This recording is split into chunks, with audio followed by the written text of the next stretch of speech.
En 1895, la ville de Cassis a vendu cet ensemble d'une trentaine d'hectares à M.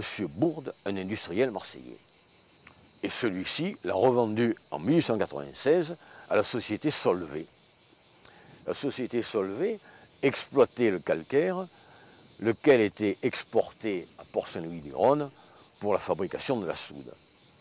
L'exploitation a commencé petit à petit, évidemment le dégât a augmenté, et c'est ainsi qu'une manifestation a eu lieu le 10 mars 1910, la première du genre.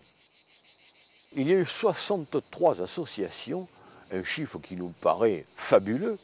La majorité d'entre eux venaient en train, gare de Cassis, de la gare de Cassis à Port-Miou. Ce n'est pas à côté.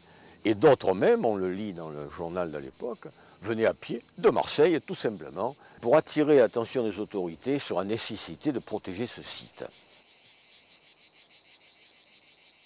Ça a eu un retentissement énorme, mais la carrière a quand même continué à progresser. Il n'empêche que ce mouvement de protection a abouti de façon positive pour la calanque d'Envaux, qui dans les années 20 a failli être la même victime de la création d'une carrière. Et la mobilisation des associations à ce moment-là a permis de sauver Envaux. Il faut reconnaître que le résultat en vaut la peine.